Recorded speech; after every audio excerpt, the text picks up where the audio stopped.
일본에 20년 살면서 제가 제일 신기했던 거 집의 폭이요. 제 걸음으로 5걸음, 6걸음 걸으면 집의 가로폭이 그냥 끝나요. 이건 정말 과장된 얘기가 아니고요. 제가 예전에 살았던 2층 단독주택 집에 정면 폭을 걸어봤더니 딱 5보였어요. 오늘은 왜 일본 집이 이렇게 좁고 긴지 마돌이 집 내부 도면을 같이 보면서 풀어드릴게요. 혹시 일본 주택가 걸어보신 적 있으세요? 걷다 보면 응? 하는데요. 집들이 하나같이 앞은 좁은데 안쪽으로 길쭉하게 뻗어 있어요. 일본에서는 이런 집을 두고 옛날부터 재미있는 이름을 불렀다고 해요. 장어의 잠자리, 우나기노 네도코라고 하는데요. 장어처럼 폭은 좁고 몸통은 길다는 거죠. 처음 저는 이 말을 들었을 때 정말 딱이다 싶었어요. 그럼 왜 이렇게 됐을까요? 저도 궁금해서 파봤는데 원인이 하나가 아니더라고요. 옛날 세금 이야기부터 시작하는데요.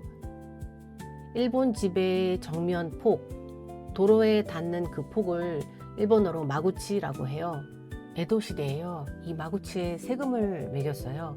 세금은 정면 폭으로 정해져요. 당연히 최대한 좁게 대신 안쪽으로 길게 파고 들어가죠. 세금은 아끼고 공간은 확보하고 이게 수백 년간 반복되면서 좁고 긴 집이 일본 도시 기본형으로 굳혀진 거라고 해요. 재밌지 않나요? 지금 우리가 보는 이 집 모양이 사실은 옛날 절세 전략의 흔적인 거예요. 문화라는 게 이렇게 오래 남네요. 그건 옛날 얘기잖아 하실 수도 있어요. 그런데 지금도 이 좁고 긴 집이 계속 지어지고 있어요. 일본 도시의 땅값 정말 비싸요. 특히 역세권은요. 그런데 여기 흥미로운 지점이 있어요. 마구치가 좁고 세로로 긴 땅은 일본에서 쓰기 불편한 땅으로 분류돼서 평가가 낮게 매겨진다고 해요. 평가가 낮다는 건 땅값도 싸고 매년 내는 고정 자산세랑 나중에 물려줄 때 상속세도 낮아진다는 뜻이래요. 그래서 이렇게 된 거라고 해요. 역 근처 좋은 위치에 넓고 반듯한 땅은 너무 비싸서 못 사요. 대신 좁고 길쭉한 땅은 같은 동네여도 상대적으로 저렴해요. 그래서 사람들이 그 땅을 사서 그 모양 그대로 집을 지어요. 옛날에는 세금 피하려고 좁게 지었는데 지금은 싼 땅이 원래 좁아서 좁게 짓는 거죠. 자, 이제 도면을 볼게요. 실제 일본 3층 집의 마도리인데요. 마도리는 집 내부를 위에서 내려다본 도면이에요. 일본에서 집 구할 땐 이 마도리부터 봐요. 여기 정면 폭이 얼마인지 아세요? 3.64m. 4m가 안 돼요. 근데 안쪽 깊이는 11m가 넘어요.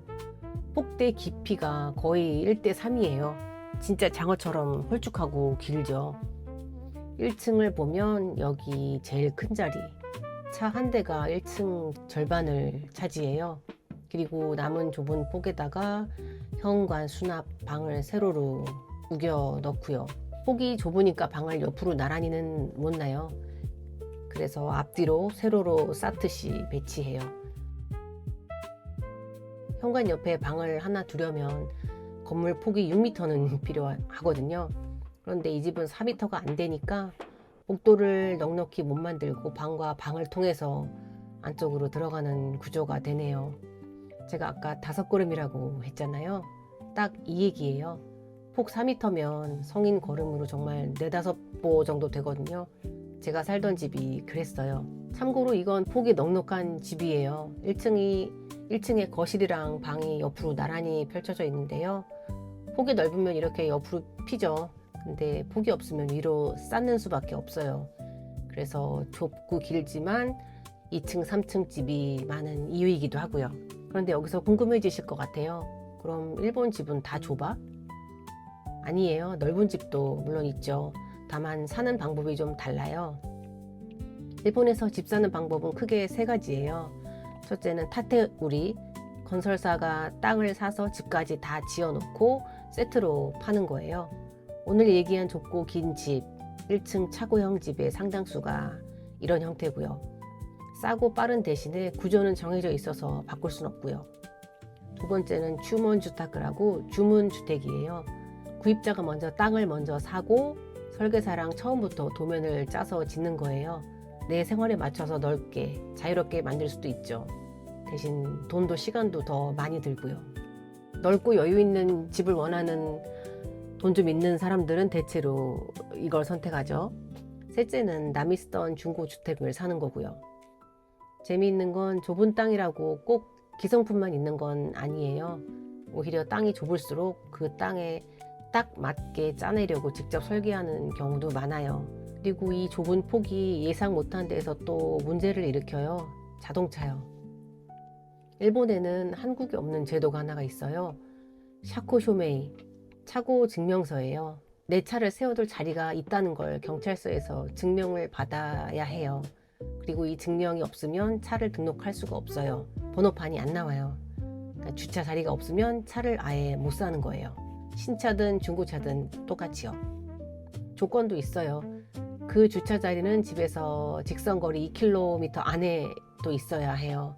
그러니까 일단 차부터 사고 자리는 나중에, 이게 일본에선 안 통해요. 자리를 먼저 확보하고 차는 나중이에요. 다만 경차 케이샤는 이 차고 증명이 원칙적으로 필요 없고 지역에 따라 사후 신고만 하면 돼요. 일본의 경차가 왜 그렇게 인기인지 큰 이유 중에 하나이기도 하죠. 그럼 집이 좁으면 어떻게 될까요?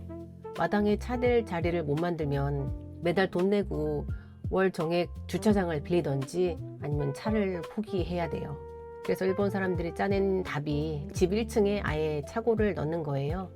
좁은 정면을 통째로 차 한 대 들어가는 주차장으로 만드는 거죠. 근데 폭이 좁으니까 그 좁은 1층을 차고가 다 차지하면 1층에 남는 사람 공간은 정말 조금이에요. 현관, 작은 방 하나, 화장실 하나, 2층에 거실이랑 주방을 몰아넣고 3층에 침실이랑 아이 방 올리고요. 이렇게 1층 차고 2, 3층 생활 공간인 3층 집이 도시에 그렇게 많은 거예요. 정리를 한번 해볼까요? 옛날엔 세금 때문에 폭이 좁아졌고 지금은 땅값 때문에 좁은 채로 쭉 이어져 가고 그 좁은 폭에 차까지 넣으려다 보니 위로 올라가서 3층이 된 거예요. 참 처음엔 그냥 집이 왜 이렇게 좁아 하고 답답해 했었는데 이유를 하나씩 알고 나니까 납득도 되더라고요. 좁은 게 아니라 좁을 수밖에 없는 사정을 안고 있는 거죠. 여러분 동네 일본 집도 한번 걸음으로 재보세요. 정말 5걸음일지도 몰라요. 오늘의 영상은 여기까지입니다. 오늘도 끝까지 봐주셔서 감사합니다.